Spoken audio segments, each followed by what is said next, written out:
These people seem to have a extremely exaggerated response in the dopamine category to alcohol, and they also tend to metabolize alcohol quickly. So I think those are likely genetic factors that I probably had. So do I see that as evidence of disease? No. Do I see that as evidence that people respond differently to things? Sure. People respond differently to food.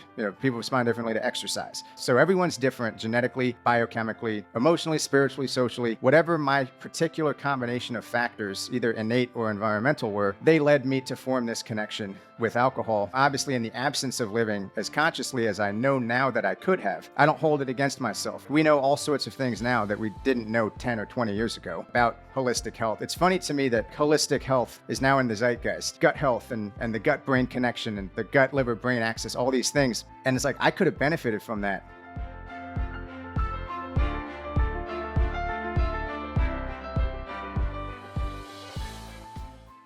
Chris, my brother, welcome to the Superhuman Life. Good to be here. Thanks for having me on. Yeah, man, I'm really excited about today's conversation just because I think our missions, our companies, the work that we do is so in line.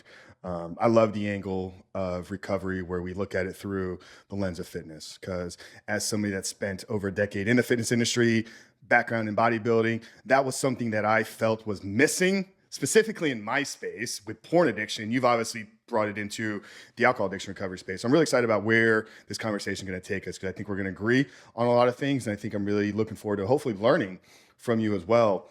To kick it off, Chris, I know you've been working with probably at this point thousands, tens of thousands of people over the last handful of years with fit recovery. What is the biggest mistake you see people making when they get into recovery before finding you? Right. So that's a fantastic question. And by the way, Frank, your story is super interesting. I think there's a lot of parallels here. So I'm also interested in exploring this. As far as mistakes, I have a sort of balance that I try to strike between, say, discipline and getting things right, and also like self-compassion, allowing yourself, not beating yourself up for getting things wrong. So I just want to preface it with that, because I think there is a balance. We've got the David Goggins and Jocko Willings, who I think are great counterbalances to certain aspects of our culture, where there is this propensity for entitlement and, yes, laziness and procrastination. But at the same time, anything brought to an extreme can be too far, and it's not a good thing to have negative self-talk. I think that's the risk, and I'm not saying they promote that, but I think a lot of people beat themselves up. Then they end up asking themselves, why did I make this mistake, or a number of mistakes, thousands and thousands of times before I at least started to get it right? And I think really one of the biggest mistakes that people make is not trying to live consciously.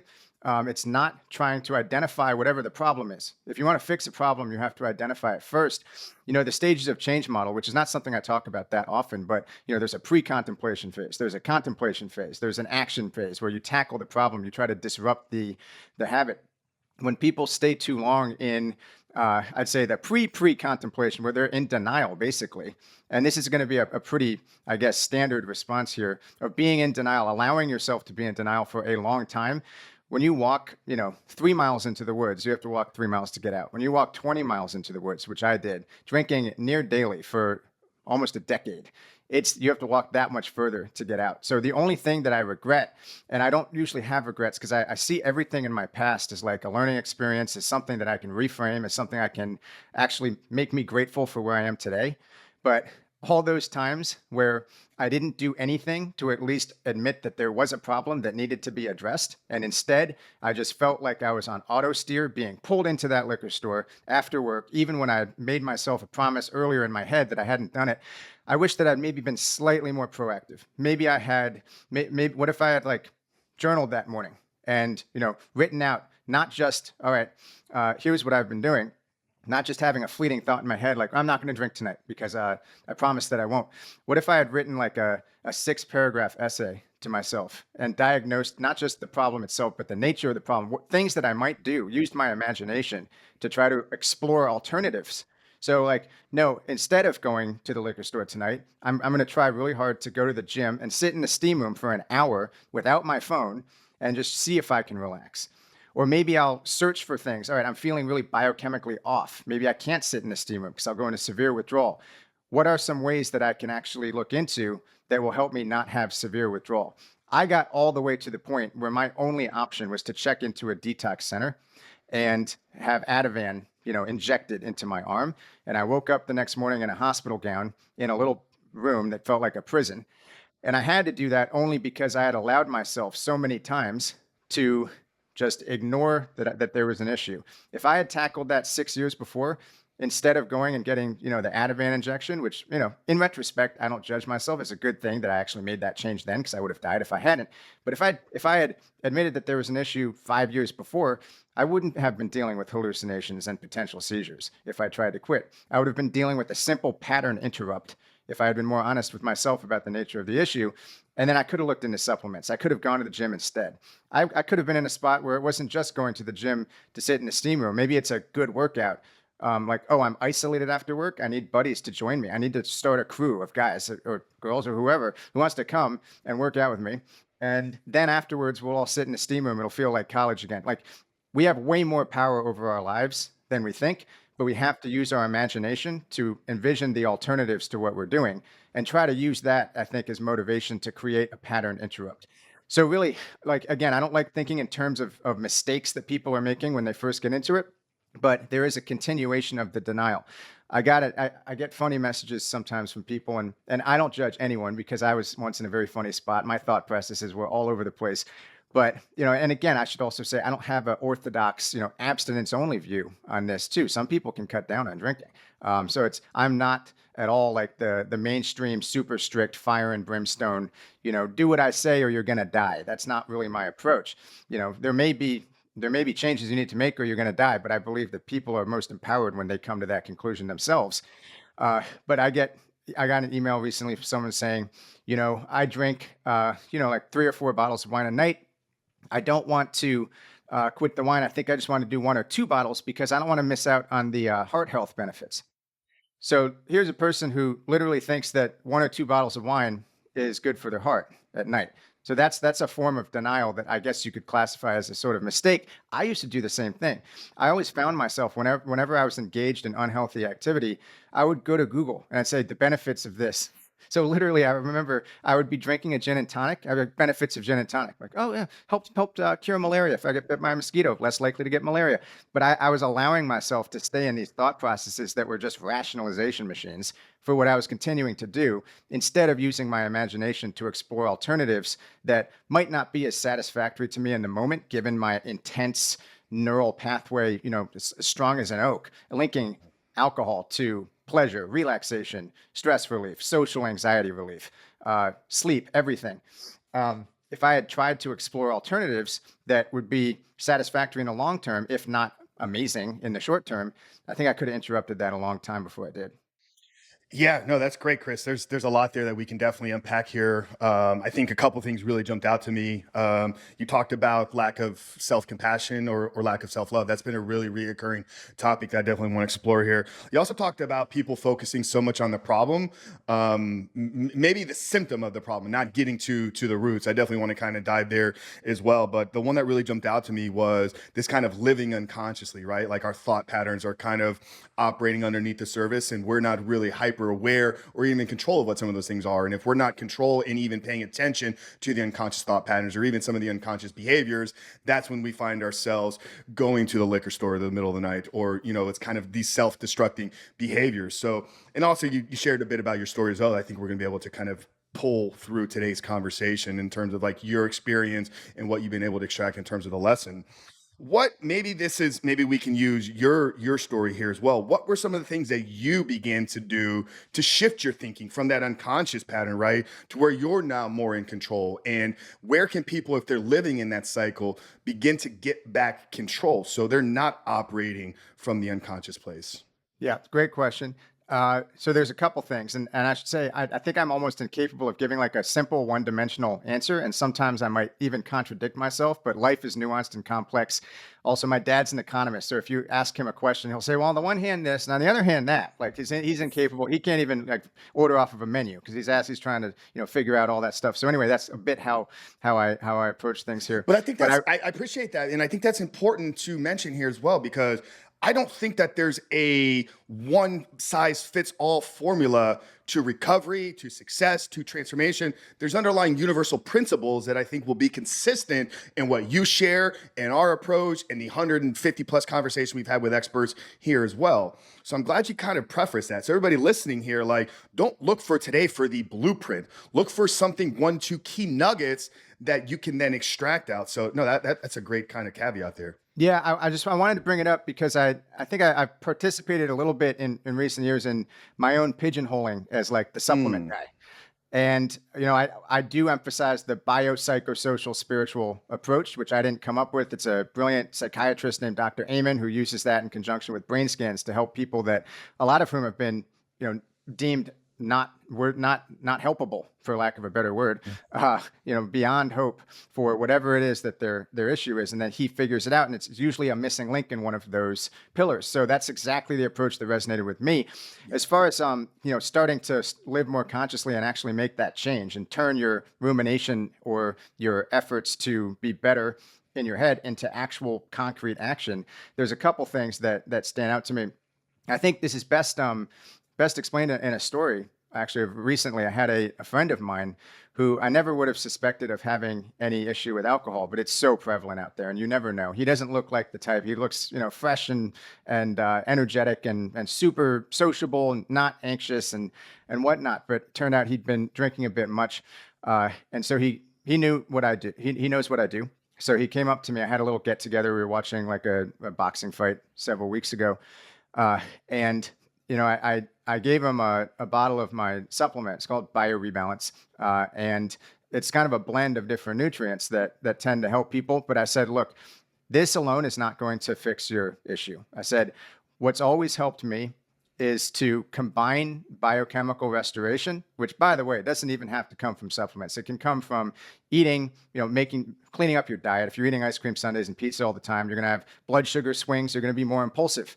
Being impulsive is not conducive to making changes and starting to live consciously, right? If you don't meditate in the morning, if you wake up and you look right at your phone, or if you're in bed, swiping on Instagram, dropping your phone on your face at 3 a.m, that's not conducive to living consciously. It's like and especially what you do right before bed and what you do in the morning, super important for your subconscious brain. That's when it's most malleable.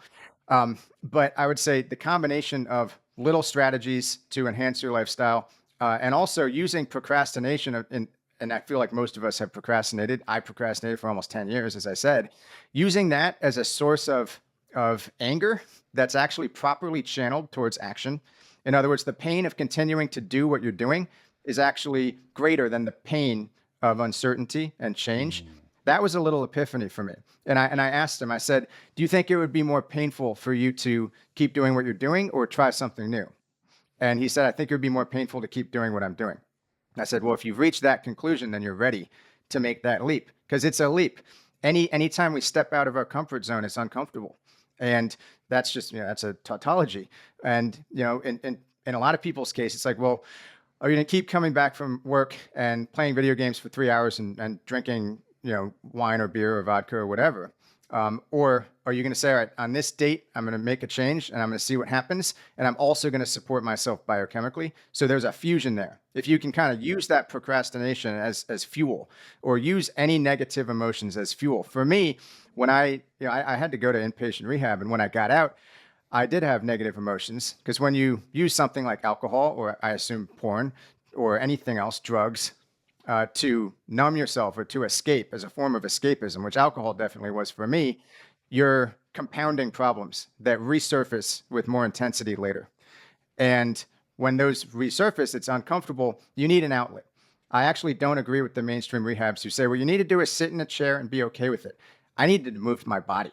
I needed to get that energy out. So the gym for me became an outlet for getting this negative energy out and transmuting it into positive things and relaxing myself. I read a book recently.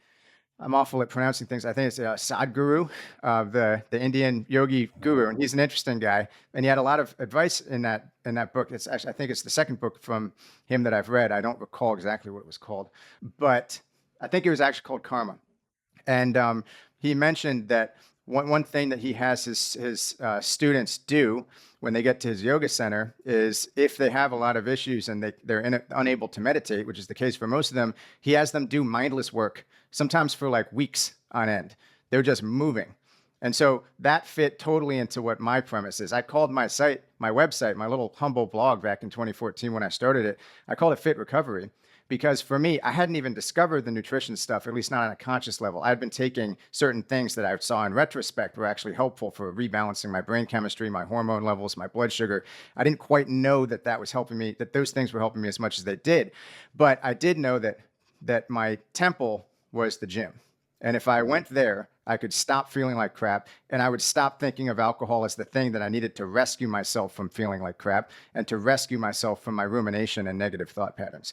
So I really do think that you can use that negativity. You can use anger created by procrastination. And by the way, procrastination can cause crippling anxiety as well. When you start to be proactive, like the first time I remember I had like mail stacked up, like a foot of mail. I hadn't like looked at it in 3 months because I was so scared of looking at it. I couldn't deal. I was emotionally fragile. That's one of the symptoms of alcohol use, that it was just on my table. I got back from that rehab center and I went through it. One was from the IRS. I was like, what is this? I thought I paid I can't deal with this. Don't want to risk a meltdown.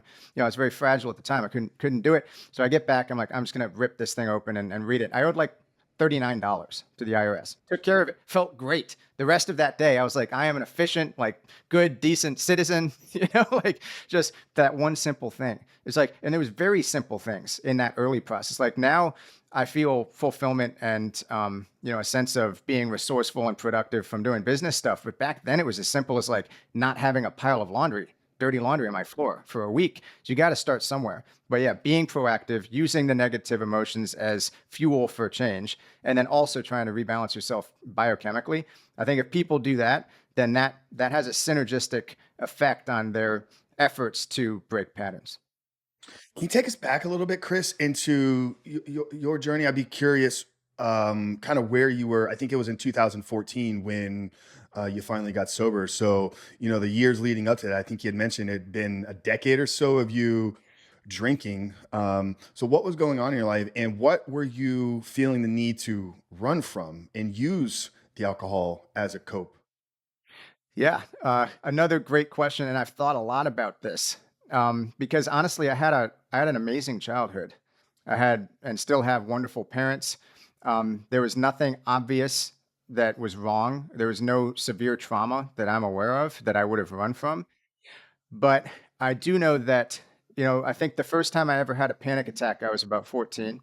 I always had a pretty stressful life, like good schools, a lot of work. I was a competitive swimmer in high school, and one of the reasons I chose swimming was actually I had and I still have a hearing impairment in both ears. Everyone thinks I can't hear out of one ear, but actually it's 60% hearing loss in both ears. I've had that since birth.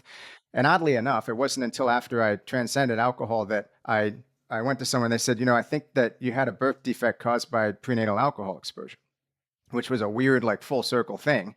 And if I had any trauma that I may have repressed, it probably came from being the kid that couldn't hear.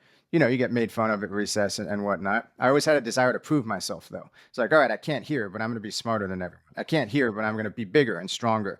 I'm going to be able to defend myself. So if someone, makes fun of me, I can beat them up. That kind of informed a somewhat dominant personality type that I think developed from that. But what I found from alcohol at first, it wasn't so much escapism, I don't think, as it was just a tremendous sense of relaxation and natural euphoria, and probably amelioration of social anxiety that I may have had since I was a kid that could have stemmed from that hearing issue. I'm not really sure. All I know is that I was super productive, super busy. I had a lot of sleep deprivation in high school because I used to get up for swim practice, like 3 or 4, sometimes 5 times a week, at like 4:30 in the morning. And then I'd be studying until like sometimes 1 or 2 in the morning. I was running on like 2, 3, 4 hours of sleep, 5 if I was lucky, a lot of the time in high Mm. school. And we know what the dangers of sleep deprivation are. So that kind of brings me to the biochemical part where And I think that's when I started having panic attacks, is when I started sleeping less because I was trying to perform better at swimming. I was trying to perform better in school, and it was just too much. And then, I'd be standing in my kitchen while my mom's making dinner and the room starts spinning. And obviously, I'm 14 or 15. I'm not under the influence of drugs or alcohol, but I am under the influence of sleep deprivation.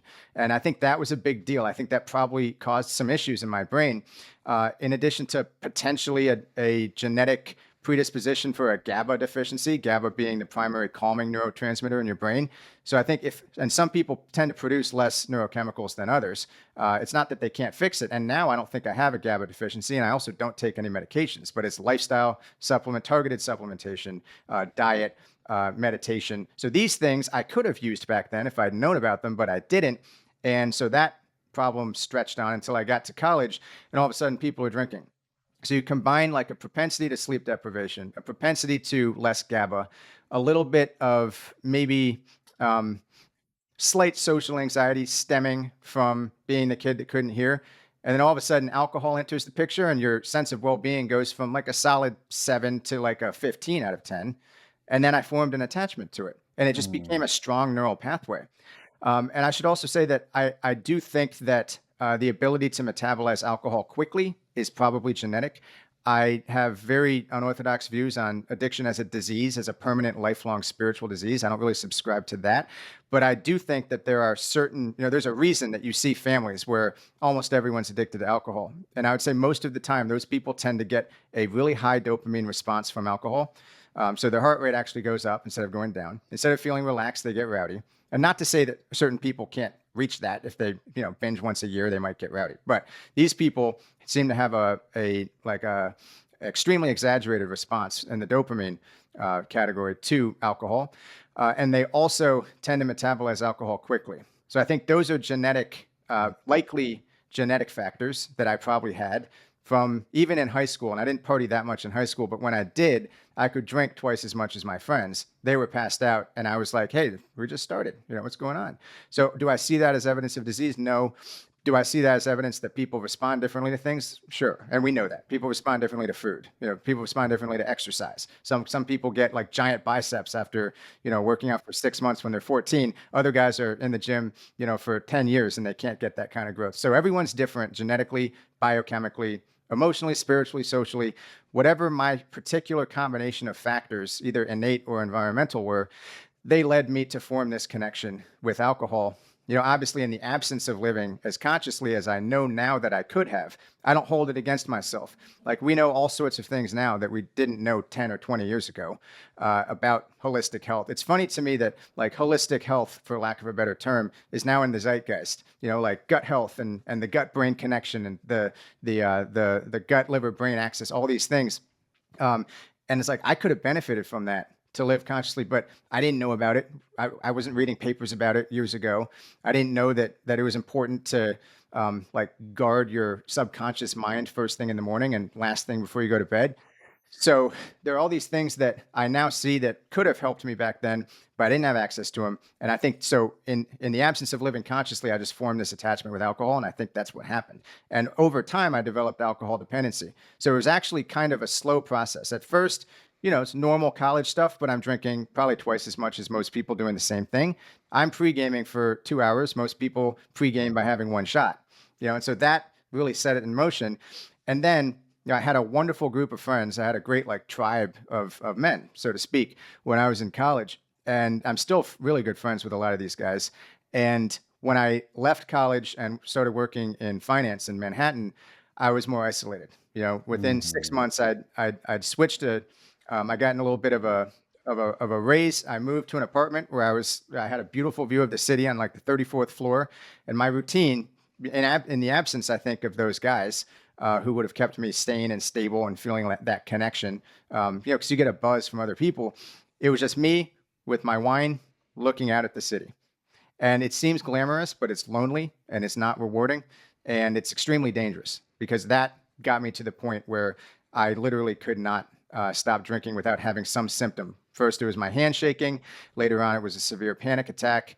And eventually got to the point of like borderline hallucinations. And I may or may not have had a seizure. I don't know because my life was so blurry at that time. But I had like brain zaps. So I would try to not drink for a night. I would try to interrupt the pattern, close my eyes, and it felt like a lightning bolt, like in my brain. Every time I would almost fall asleep, start to fall asleep, like boom. So I really got deep in the hole with the physical dependency. But luckily, dependency doesn't last forever. And if you can get out of the woods from the dependency, you can start being proactive in, the biopsychosocial spiritual pillars, and you can just shift your life into a parallel universe. Yeah, wow, Chris. So much of that, man, I resonate so deeply with. I think that there's so many parallels in you and I, and probably a lot of our genetic makeup and how we're kind of wired and why why we're doing many of the same things. And I think there's a lot of men out there that are going to resonate with this as well. Curious what the wake up call for you was, right? Because what I'm hearing, right, is this guy that's like, you mentioned the apartment overlooking the city, working in finance in Wall Street, right? You probably are on one side of the fence. It's like the pinnacle of success in a lot of people's eyes, right? It's like, here's this guy out there chasing high performance, making, assuming a multi six figure salary to be able to afford to live in Manhattan. So going well, high functioning to not even just getting by, functioning at a high level, what a lot of people would deem as success. But then on the other side, it's like you're counterbalancing all this go charge with like, I need to relax here at night. So I'm curious, was there like a defining moment where it's like shook you and you woke up? Or what was that journey that led you into getting into recovery and then ultimately creating and founding Fit Recovery? Right. So ultimately, like the immediate catalyst was my body breaking down. I missed work for like 3 days in a row, and I Mm, realized I literally wasn't capable of getting to work. So I had at the time I had a BlackBerry that was issued by the company, and I have a number of messages from my boss being like, "Hey, where the hell are you? Like, are you okay?" Like, first angry, then concerned, and he was actually a nice guy, but justifiably confused because where the hell am I? Like, I think I had just taken a vacation like a month prior for a week to take my at the time girlfriend down to Cabo San Lucas. I come back, I'm barely there, and then I'm out for 3 days without any explanation. So, like that was not me. That's not my character. But it was probably evident to anyone in the office I was going through something. Like I did not radiate the kind of energy that I was used to radiating. I'd gotten to a point where alcohol had taken way more out of me than I could take out of alcohol, but I couldn't get out of bed in the morning at this point. I started drinking at, it had been 5 p.m. for a few years. Like, all right, it's 5 p.m., which is not good when you work in finance because what that usually means is that you go to or I would go to like a wine bar and I would like make sure I'd be paranoid that someone from my office was going to walk by. And I literally ducked under the bar once when my my boss walked by outside, and I chugged a glass of wine. I was like, one more. He didn't walk by again. I chugged the other one, ran back to the office, and finished my spreadsheets. So for me at that point, alcohol, even though it's not a performance enhancing drug, it became one because I needed it to relax my brain, like physically in the moment, to not have withdrawal, which would distract me. If I was in a state of withdrawal, it would keep me from doing anything. So I couldn't pay attention in a meeting. I didn't know what someone said 5 seconds ago, and that created stress because then they're like, "Well, what do you think, Chris?" I'm like, "Can you? I don't know. Can you repeat that? Like that's not a good look when you're 25 working in finance." But if I'd had wine, I could actually pay attention. And that was for some reason what I drank, which was probably a dumb choice because it probably comes off on the breath. But usually I would drink like hard alcohol at night and then like wine during the day because I didn't want to get hammered and get a DUI on the way home. It's scary stuff. And I should say, by this point, I'm working in Atlanta, so I actually am driving. So I was like, all right, only 2 glasses of wine during the day to keep yourself from having withdrawal. You don't want a DUI, and then at night you can get hammered and whatever, have your me time, enjoy yourself, and then the cycle would repeat itself. But yeah, I think it was my body breaking down, and I became extremely bloated. If you look at the before pictures on my website, my face is literally like huge. My friends couldn't believe it when they saw me like only 2 months after I quit. They were like, "Dude, your face is like 35% smaller than it was before. Like, what happened?" And like my whole body was it was not good. I couldn't run a sprint without my liver hurting. I could always, I always retained muscle mass, but my endurance, my cardio was gone. I would go like do a set of heavy bench press and then, you know, go home. Basically, I couldn't get it. My workouts were pathetic. And so it was just my body saying, this is it. Like my brain was clouded. I had no foresight for what I wanted to do or why. Very, very blurry existence. And it was just too much. And actually, depression resulted from that because when you feel ineffective and you feel powerless, you feel trapped. That is, I think, the root cause psychologically of depression. So I was so depressed and physically messed up that I couldn't go to work. I called my parents. I told them the situation. They were actually shocked because they lived several hours away at the time. They didn't see me often, and I was very good at hiding what I was doing. I think everyone just thought that I had a lot of work stress and I was overeating. So that's why I'd gotten kind of, fat. Mhm. But that wasn't it. My eating, I've never really had a problem with food. I do tend to be gluttonous on occasion, but I guess for me, the food things like normal people with alcohol, maybe they get wasted once a year or every 6 months or whatever, or maybe every 3 years, who knows? But it's not like a thing. It's not a recurring regular issue for them. For me, it was the alcohol. And so, yeah, I was 253 pounds at this point. Right now, I'm like 215 or so. In my best picture on my website, I think I'm 205, and it's summertime, so maybe I'll get back to that. I tend to gain a little bit of weight in the How winter, tall are you? and 6 feet. Okay. Yeah. So, I've always been a somewhat bigger guy, but 253 is way too heavy for me. And I was not a bodybuilder. So it was not quality mass. And yeah, estrogen levels probably through the roof, just total disaster. And I couldn't do it. So that's when I actually sought help. Because for me, I reached that point, as I mentioned before, at a much later point than my friend who I mentioned earlier did, where I figured the pain of me doing this, it's actually not even gonna be pain. I'm gonna die. It's like, I need to do something. I was desperate. And I remember feeling so blank and just like a black and white existence when I was standing in line in the rehab center to like sign up. I'm like, I didn't feel almost anything. I was totally numb. And I was like, well, this is going to be interesting. We'll see what happens. And I kind of approached it as like being off of alcohol would be like a new interesting drug, and I would try it and see how it went. Never really looked back from there. Yeah, wow. I want to slightly pivot here, and I want to get into maybe some of the supplementation, some of the things that you did to kind of reestablish that biochemistry that you kind of been talking about here. It's interesting because you said that alcohol became a substance that brought you calm at night, right? So there's a biochemical response that we're seeking there, but the interesting one was during the day. It's like the focus, right? It's like struggling with attention, like but alcohol is going to curb that for us. Once again, that's got to be a biochemical response. So take us back in the early stages of your recovery. Obviously, you're not a health and fitness guy. You were working in finance. What was that journey into beginning to understand the connection between the gut, the brain, all these biochemicals, and yeah, kind of take us through those early stages there. Yeah. So I actually didn't develop a full understanding to the extent that you can have a full understanding of the biochemistry of alcohol addiction until after the rehab experience, actually. Okay. Um, but I did realize one thing pretty early on, which was something that no one in that very mainstream dogmatic rehab center was talking about, which is like if this problem is caused by repetitively putting some toxin in my body, then shouldn't a primary point of importance be what I put in my body going forward, right?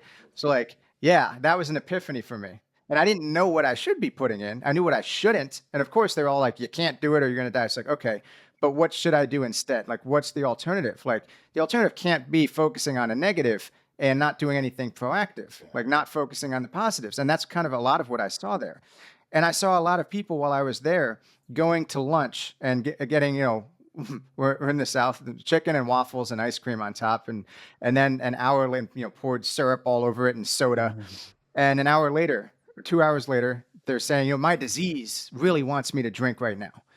And I think I remember thinking there's something wrong with this formulation. Like I didn't realize at the time, like, well, that's because you loaded your body with sugar and probably trans fats and God knows what else and seed oils. And 2 hours later, you have an insulin spike, and then 2 hours later, your blood sugar crashes. Your alcohol is a highly refined sugar, so your body knows that alcohol would be a fantastic way for you to top off your blood sugar levels. That's why you're craving alcohol. It's not because you have some mysterious, demonic spiritual disease. Like, let's demystify this a little bit. I didn't realize that at the time. One of the things that I did do while I was there, I went against the guidance of that center. And I don't want to totally tar the reputation. I won't name what the center was because there were fine people working there. And there were people who were really nice and people who helped me a lot in different ways. But one thing that they said was don't work out too much and don't go to GNC and get a bunch of like protein powders or vitamins because you're going to get cross addicted to those things. Now, I don't know, and they said you're going to get cross addicted to the gym too. I don't know where all these, recovering alcoholics running on treadmills for 6 hours and taking protein every 2 hours are. I don't see them. I haven't seen them. I was a personal trainer for a while after that experience, and I didn't see any of those. So I just find it hard to believe. I understand that exercise and activities and processes can become addictions to the extent that they have negative consequences, and people don't use their imaginations to find other ways of coping, have a balanced life. But it seemed silly to me. So I went to GNC and I got some things I wanted. I wanted to make my physique a symbol of my victory over that past phase of my life. I wanted that to be like the tangible thing. I didn't want to focus on it in a shallow way. I wasn't looking for Instagram likes. To this day, I find it impossible to post consistently on Instagram. But I did want to. I did want people to look at me and say, "All right, he evokes like character. He looks like he's put in the work." That was important, and I wanted to feel myself like I'd put in the work. And this was something I could look in the mirror and say, "All right, I'm in good shape. I know what it feels like to be 253 pounds of mostly fat and bloat and feel like crap. I want to feel good. I want to feel strong. I want to have endurance, all that stuff." So anyway, one of the things I bought was L-glutamine, which, as a bodybuilder, I'm sure you're familiar with, and it's a really helpful amino acid for all kinds of things, muscle growth and recovery. But also one of the things that it does is blood sugar stabilization. I didn't know this at the time. I was taking it because I wanted to recover from my workouts, and to their credit, they did let us work out while we were at that in that inpatient place. They did bus us to a gym, but they just kind of said, be really careful because you're going to get addicted. I guess maybe I did get addicted, but if the definition of addiction entails negative consequences, then I didn't, because there was all Mm, positive consequences to that psychological and or physical dependency that I formed with working out that persists to this day. Nothing bad has ever come from that, only good things. But the L-glutamine, as soon as I started taking it, my alcohol cravings started going down. And I didn't know why until several months later. I stumbled across some books and some studies. There are some great studies by Dr. Kenneth Blum, who is a pioneer in like nutrient repair for alcohol recovery. Julia Ross, pioneer for nutrition, targeted supplementation for mental health. The late Joan Matthews Larson, who is another inspiration of mine. I actually spoke with her briefly before she passed away a few years ago. All these people mention L-glutamine as one of the precursors for GABA, because in combination with vitamin B6 and magnesium, it actually increases your levels of GABA. And what was I missing my whole life? Probably GABA. So that was huge for me. And I stumbled upon that by mistake. And I thought, all right, if I'm missing one of these things, like how many nutrients are there?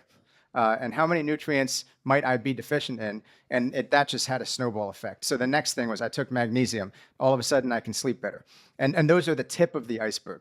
Like, there are dozens and dozens of supplements that can be potentially helpful, and everyone's biochemically unique. Everyone's different.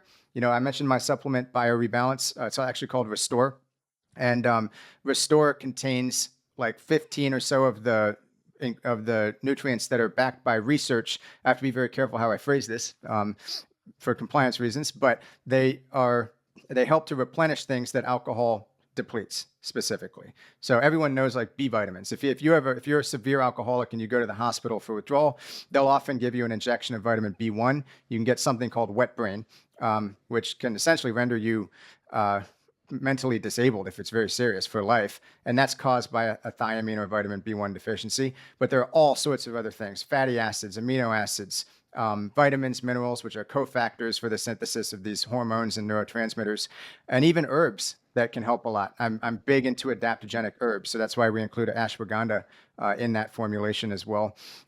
So anyway, even that supplement can be just the tip of the iceberg for like a new phase of trying to discover what your body needs from you.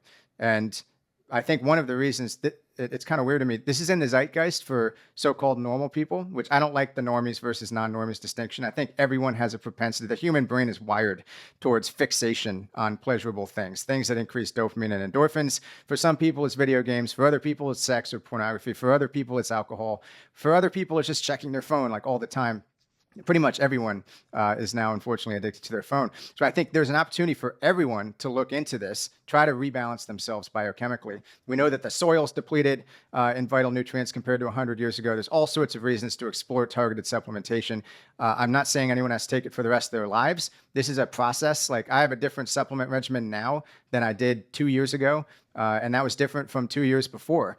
But it's a really useful strategy for people who are trying to feel better, because when you feel physiologically better, whether it's from targeted supplementation, working out, better diet choices, better lifestyle choices, more sleep, better relationships, then you're able to summon the energy and the optimism and generate the restorative sleep that you need in order to actually take pleasure doing things that you know you're supposed to do. Yeah, I love that. What are your thoughts around nutrition? Is there a typical type of diet that somebody that is in recovery should be following? I'm going to assume that, you need to remove a lot of the processed junk first. You can't eat the chicken and waffles example that you were talking about and then just curb it with the supplement stack that we were kind of, just kind of briefly unpacking here a little bit. So what role does nutrition play?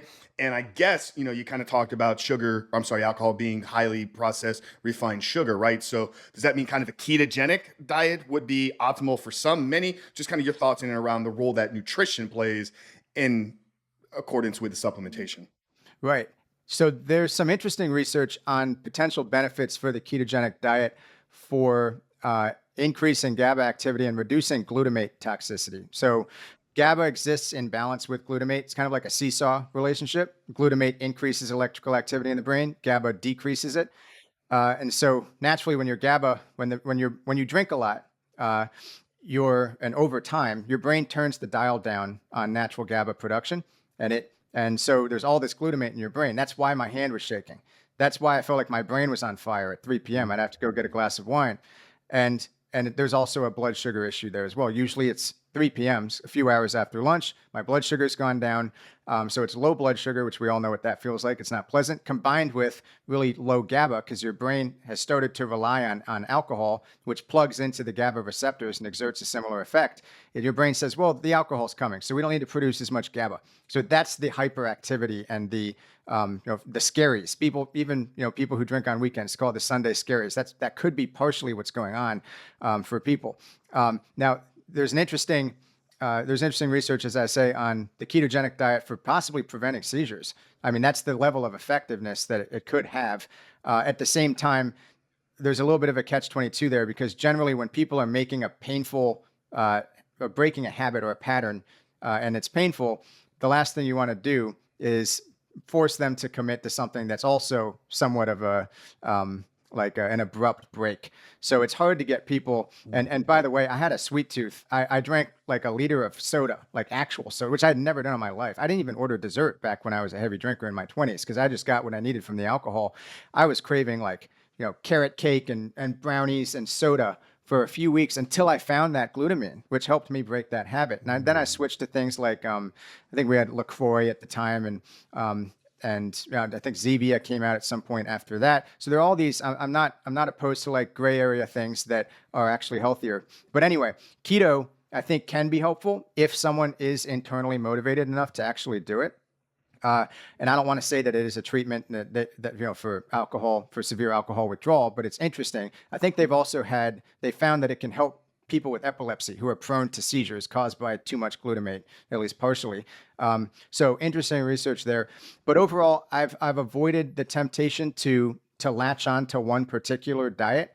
I've tried almost everything. I've done keto for like a month, had good results. I did carnivore for, I think I lasted a week. And I really enjoyed it. I had serious benefits to carnivore. I felt like my testosterone levels were higher. Unfortunately, I did not test. I slept deeper.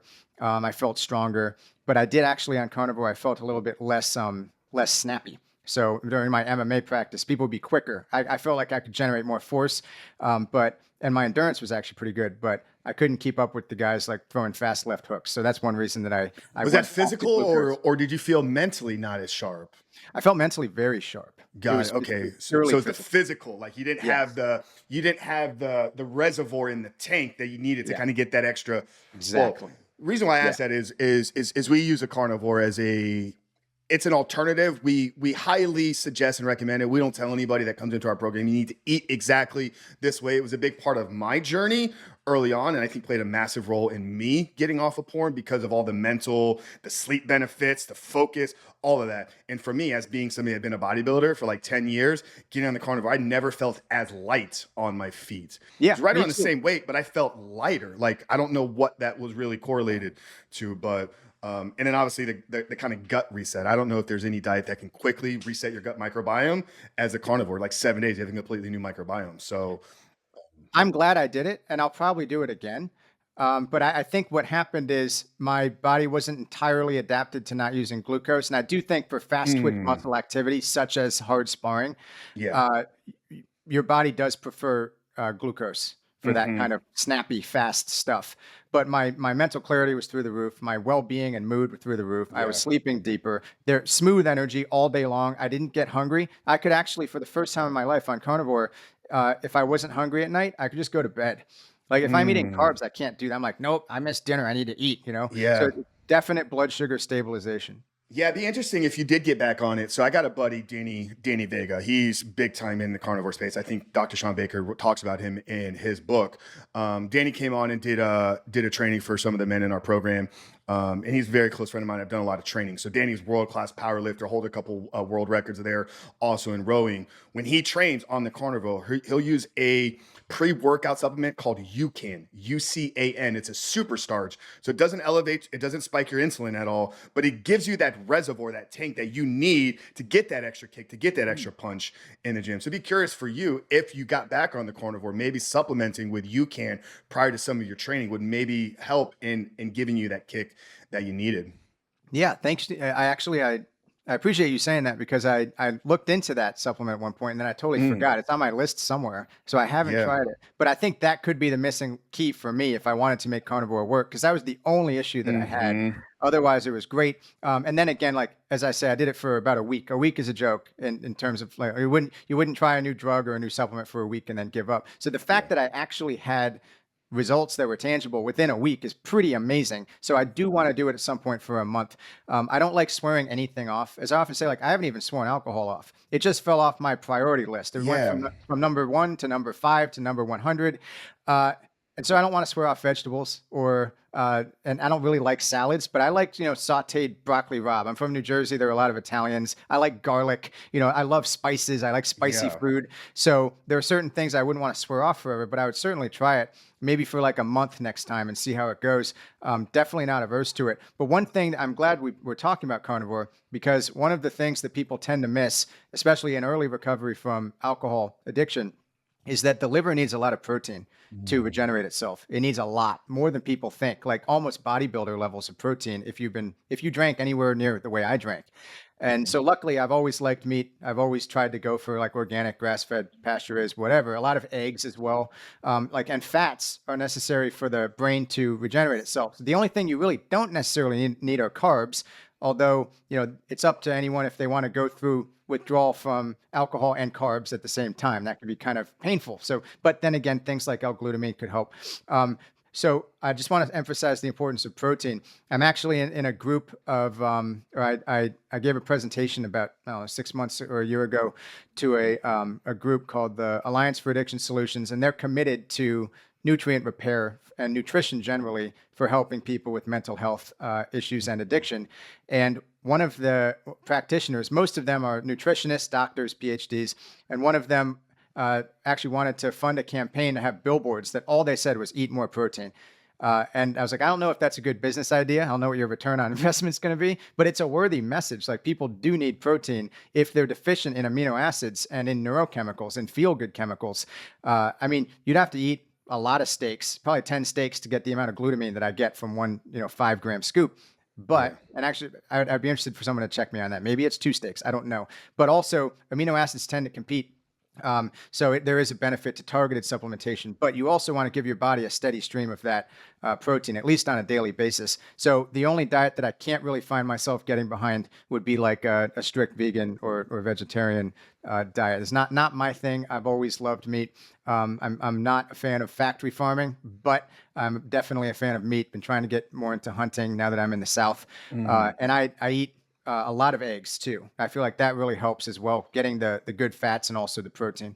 Yeah, and I think the tryptophan in meat as well is a precursor to I think dopamine, serotonin, which obviously are chemicals that are going to improve and restore your mental health as well. So, yeah, I mean that's the guys. That's why we talk about it as much as we do. We've done multiple episodes on carnivore, and it's why it's a part of our program. One thing I want to talk about is your perspective, right? I love what you just said there. It's like you haven't sworn off alcohol. The option's there, but you've transcended the behavior of having it as a part of your life. I tell a lot of the men that come into our program, one of the biggest mistakes that I see men make with pornography is they default to like these filters, right? It's like, if I could just remove the option of having this in my life. But if you understand anything about human behavior, like, the minute you tell somebody they can't have something, their subconscious is now figuring out a way that they can get that thing without you knowing about it. And as a man of faith, I think that story is implanted on us early in the first book of Genesis, right? So talk about how you were able to have this perspective where alcohol is an option in my life. I just got to the point where I've transcended the need for it. Right. Well, I think what I wanted to regain was a sense of my own efficacy and like my power of choice. And I think Mm, any action that we undertake or any action that we're contemplating is a trade off. And so, in order to make an informed choice, you need to know the pros and the cons of doing it or not doing it, or better said, doing it or doing an alternative.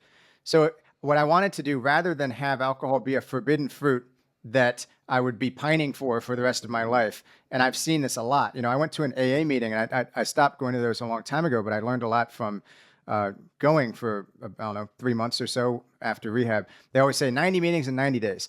And anyway, I remember there was a lady saying that she'd been sober for 35 years or something, maybe it was 30, and she didn't look particularly healthy. And she was like, I wake up every day and I really want to drink, but I just say, I'm not going to do it today. And I was thinking, I would rather drink and die young than live like that. Like, there has to be a better way. And amen. so I figured I didn't know what the solution was. I didn't know what the mindset exactly was. But I thought, if I can't find a better way to frame this than that, then I've made a mistake and I should probably consider drinking. Now, luckily, I reached the point where I just kind of decided that alcohol was something on my priority list. And as I mentioned earlier, it went from number one to probably number 10, wanted it but didn't do it. And I think about it every now and then, to off the list, number 100, number 200, whatever, to the point where a nuke could go off, 10 miles away and I could be, absorbing all sorts of awful things. It's not going to occur to me to go get a drink because there's just too many other things that I'd still rather do, even if, the world's ending. It's not a priority. It's not a thing. And that's, I think, based on what I now know, my new belief systems, which I think are more reality based than my old ones. Especially, we talked earlier, some people think that they need alcohol for heart health. And by the way, a lot of those studies that find that are funded by the alcohol industry. And I think if we've learned anything after the last few years, it should be skeptical of anything that's endorsed by, quote, science and the powers that be. The alcohol industry is extremely powerful. So, take those with a grain of salt. But again, I'm not in the business of telling people they can't drink, they shouldn't drink. I've helped people just cut down.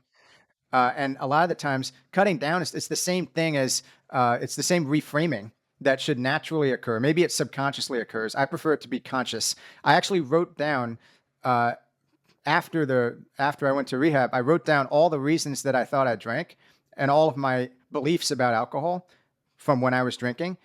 And I had this piece of paper and I laughed at it because it was so absurd. It's like alcohol is necessary for sleep. Alcohol is necessary before a date. Alcohol is necessary for family gatherings. Alcohol is necessary for relaxation. It's like, well, no wonder I drank all the time. Now let's explode all of those beliefs one by one, Mm. put it in its proper perspective. So then I wrote a book called Drinking Sucks, which was just that was my, I guess, somewhat inarticulate, but hopefully somewhat, at the time, seemingly controversial, at least to me, to say, like, drinking actually sucks. It's not all it's cracked up to be. The ultimate reframe of all those false assumptions that I had, just exploding them about alcohol. And I think it's important to do that. Now, you can still presumably, and I know people who do occasionally have a drink, but they don't get the same dopamine response because they don't worship it as much. So that's an interesting thing. And I often tell people, and by the way, no level of alcohol is safe or healthy. So it's not, people may or may not drink for various reasons, but I feel like when people actually start to see alcohol for what it is, a lot of them choose to quit and just not have it be part of their lives. And the ones that don't quit, it becomes an infrequent thing. And only you, the listener, if you have an issue with alcohol, only you can figure out which one of those you want to be. I've also had people that have tried to moderate, and it became such a struggle for them that they just said, I'm not doing this anymore. I'm just going to quit. Mhm. So, Sometimes there's a learning experience there, but it's very interesting to me. I often noticed, and almost everyone who I've brought this up to, who's had an issue with alcohol notices as well, that like as soon as you walk into a bar or you get home, you open the wine bottle or the vodka bottle or crack open the beer, you pour it into a glass, and you feel like a sense of warmth, and you feel that dopamine, which is, we used to think it was just pleasure, but dopamine seeking and reward. It's Anticipation, yeah. finding the thrill, right? It's the search, it's the pursuit that's going off in your head. Your biochemistry is changing in that instant, but you haven't even touched the alcohol yet. So I had an interesting experience about 3 years after I quit drinking. I went to a restaurant. It was a little noisy, hottest day of the year, and I was really thirsty. And I ordered what I thought was like a clear birch beer mocktail, basically, with lime juice or something. And I knew it was going to come in like a cocktail glass, and it did. And I take a huge gulp because I'm thirsty. It's like pure gin. So it's like 3 shots of gin, and I'm trying to figure out what to do at that point. Like, do I get mad at the waiter? Do I go to the bathroom and like force myself to vomit? Oh my God. Uh, do I shame myself? Like, is this like? And I was told when I was in the stricter dogmatic circles, like if you have a drop of alcohol, it's going to send you into a tailspin. You need to call your sponsor. I didn't have a sponsor at this point because I wasn't doing AA. It's like you need to take it very seriously. It could send you back to the liquor store. You're an automaton, basically at the mercy of this inanimate substance that's really just rotting vegetable matter. I chose not to have that belief, and I sat there and I thought, I'm more powerful than this inanimate substance. Like, I'm a walking, talking supercomputer with a soul, as is every other human being. I'm not going to let this thing have more power than I do.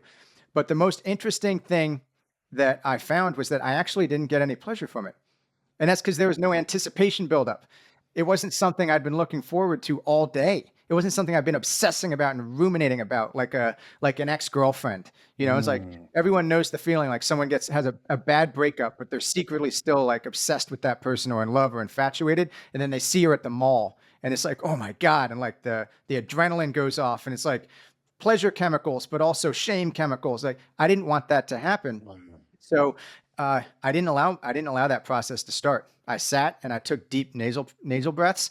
I felt like I had been, I don't know, given a mixture of a sleeping pill and an anesthetic. My tongue was a little numb. My food didn't taste as good, and then it passed, and I felt slightly toxified. And I was like, this is the essence of what alcohol is. Mm, Alcohol biochemically is incapable of relieving depression. It's incapable of making you happy. Like that's happiness is a complex emotional state. It's not a biochemical state. It's incapable of causing fulfillment. It's incapable of all the things that I attributed to it. The only thing it's capable of doing is is lowering the volume in your mind because it affects GABA. And so I felt a little subdued, which I didn't want to feel subdued. I was out with friends. I actually bumped into someone's chair on the way out. I wasn't drunk, but my brain wasn't used to being manipulated anymore by that GABA mechanism. And it's also capable of curing withdrawal if you're dependent on it. But I was not dependent on it, so there's no mm, relief. So there's no relief. There's no happiness. There's no stress relief. And I was like, this is alcohol stripped bare, and I'm yeah. grateful for this experience. God, what a powerful story of just how our perspective and the frame, the lens at which we look at things through plays, right? And the power of your mind and how you were able to shift the response and how you were even interacting with the drink, man. That is truly incredible. And I think it ending there, it's like it brings us back to kind of one of the things you talked about at the beginning, right? It's like there's, or I even think I said it's like there's not this one size fits all. Maybe in your recovery, if you're listening to this and you're somebody that is struggling with alcohol, maybe your future is zero alcohol, but you only know that by understanding yourself. So I think it comes down to a level of self-awareness, maybe understanding your family's history as well. Like if you come from a lineage of alcoholics, if get a genetics test done, like check out Kashif Khan, the DNA company, like understand your genetic wiring here as well. It's interesting because we had Dr. Rob Kelly on, God, 120 plus episodes ago, but he works in the addiction space. doctor, he talked about the addict's brain, the alcoholic's brain, that some people do have that dopamine response where instantly the first sip is always going to return them back. I don't know if you know anything about certain types of people that will always return back there, but know yourself, guys. If you're struggling with this, there is a way out of it. You don't need to hold on to the identity of an addict. You don't need to white knuckle struggle with this. The example of the 35-year-old woman, powerful imagery there, right? It's like we all know that person. We know that guy struggling with pornography that is literally white knuckling this thing. Like he refuses to go to a public pool. He refuses to go to a gym at 3 o'clock in the afternoon because he knows there's going to be beautiful women there. It's a very suffering life that I can think about. It's like, guys, we have this amazing life out there. We can transcend these things. So powerful stuff there, Chris. Really, really appreciate the time here, man. I want to obviously bring it to a close here. We got our last question like to end every single episode. But before we do that, tell the guys, tell the men out there where they can learn more about you, where they can find about fit recovery programs, things you guys are working on right now. Yeah, just kind of plug everything that you guys are doing right now. Absolutely. Yeah, no, it's been a pleasure talking to you. It feels like we've been talking for 5 minutes. So For real, it'd be good yeah. to connect again at some point. I bet we could talk for hours. But yeah, fitrecovery.com is my website, and everything. That's kind of the main central point. We have currently a 10-day challenge. I think we might be switching some things around. We've got a bunch of new projects we're working on. But that has a lot of useful information for anyone trying to cut down on or quit alcohol. Or just get a sense of what's going on with their biochemistry, which I think as we've discussed is a big missing link for people. Not really Mhm. addressed. It's surreal, but not Yeah. really addressed anywhere else. There's a couple people doing it, and I'm friends with most of them. So yeah, the 10-day challenge on fit recovery. Also, I have a course called Total Alcohol Recovery 2.0, and that has like 20 plus hours of videos in there. There's written lessons. We've got a private Facebook group. We've got a Discord group. We've got anyone who asks a question, you'll actually get a personalized response from me or one of our coaches. We've got like 5 coaches around the country, most of whom actually went through the course and then said, "Hey, how do I help other people?" So Yeah. it's not like we're not hiring people randomly to do this. They're handpicked and they're awesome individuals, and they've helped between them at this point, hundreds or thousands of people one on Yeah. one. So we have private coaching. That's a more premium service. I'd say there's a lot of free stuff on our YouTube channel. If you type Fit Recovery into YouTube, uh, and yeah, I have a lot of videos on there. One of them's a talk that I gave in Dallas a few years ago called "How I Quit Drinking by Rebalancing My Brain Very Chemistry." good talk. And thank you. Yeah, and so that was actually right before the pandemic. But this is really evergreen stuff. It's Yeah. not going to cease to be relevant until at least this stuff gets into the mainstream, which we haven't achieved that breakthrough yet. I feel like there's still a walled fortress around addiction recovery when it comes to the kinds of things that you and I have talked about. So once again, really appreciate you having me on, Frank. Yeah, no, absolutely, brother. I think we're working against obviously old ways of thinking, old paradigms, and then we're working against some massive conglomerates out there. You got the alcohol industry, you got the pharmaceutical industry that wants their hands in certain things. So grateful for you, man. Grateful for the work you guys are doing, the impact you're having on the world and people's lives, and the fact that you're truly building a movement. You know how you're taking people that have found success, and then you're giving them purpose in their own recovery, kind of modeling what AA does there, right? But doing it in a much more holistic way. So we'll get all that stuff plugged down in the show notes. Chris, it's been an absolute honor, and I agree as well, man. We definitely would love to have you back on because I feel like we only touch the surface of some of the things that we can get through. But be respectful for your time and obviously the audience here today. So our last question, we like to end every single show here. Obviously, the title of the podcast is called The Superhuman Life, Chris.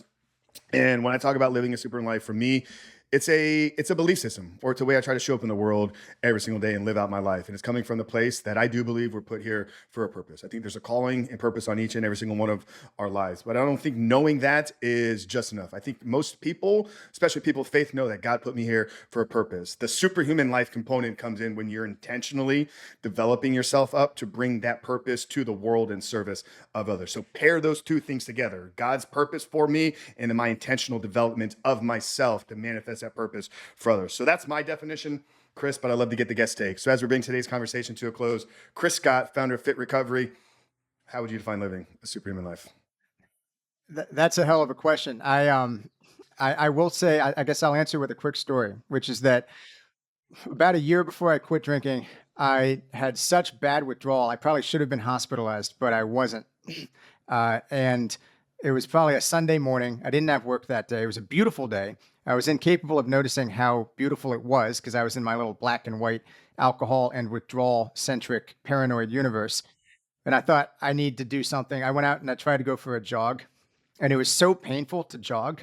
My organs felt like they were breaking down. My head felt like it was going to explode. I didn't want to look at people because my eyes were blurry and I knew they were bloodshot red and probably yellow. My liver was probably not in good shape. And I just felt awful. And the energy I was projecting to the world at that time was negative. Like people were like avoiding me. Like people would start walking towards me and then they would walk away. Now if I go for a jog, it's like people are like, oh, look, a relatively fit guy jogging. He's bald but looks like he's in good shape. I don't know. That seems to be what they're thinking. But back then it was like, let's go this way. And I remember thinking to myself, like, I was in so much pain that like if I can just help one person who's feeling like this, because I can't be the only one. And everything I search on Google brings me to some bland website by WebMD or whatever, telling me things I already know, just giving me definitions of alcoholism and telling me to go to rehab or ask my doctor about drugs. I thought, if I can just do one thing, it's going to be helping one person in this situation. And that was really the internal spark that kind of persisted with me. It was a belief in myself and my purpose that persisted through the rehab process and afterwards. So if I look at what the root is, and I don't think I'm a superhuman for starting fit recovery, but I can tell you that there was an internal spark that I had that I didn't see prevalent in the rehab place where I went, where there were a lot of broken people who they seemed quite nihilistic. And I had been through a period of nihilism as well, where I felt like everything's random. We're all just molecules and atoms floating around. What does it matter anyway? And that was something I struggled with, but it was that I have no better term for it than internal spark, which was like a belief in like the sacredness of human beings per se, and also my place in the cosmos, and like a determination to try to do something with that. That was what led me to create Fit Recovery. And for what it's worth, Fit Recovery hasn't yet reached the people that I hope it does. Like my stated goal when I started Fit Recovery was to help 1 million such people. But I started with just thinking, let's just help one. And if I could do that, then I'll have led a fulfilling life. So I hope that little story gives some insight into how people can begin the process of becoming what could be framed as superhuman, at least in comparison to whatever past nihilism they found themselves in. Absolutely, brother. There's a lot of power in there. You found something outside of yourself to live for that is greater and will last way longer than you. Legacy, purpose, service, all wrapped up into everything that you're doing there.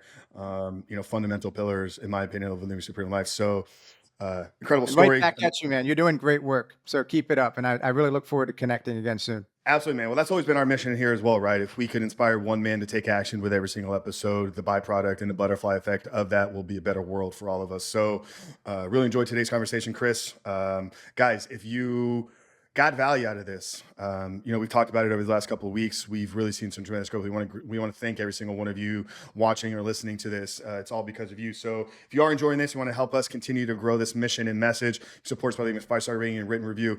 But more importantly, if there's a man struggling, maybe in your life, or maybe he doesn't know that you know that he's struggling. He needs to hear this conversation here today. Do us a favor, but do him the blessing by sharing it with at least one person. But for Chris Scott, founder of Fit Recovery, host Frank Rich, we love you guys, and we'll see you next week.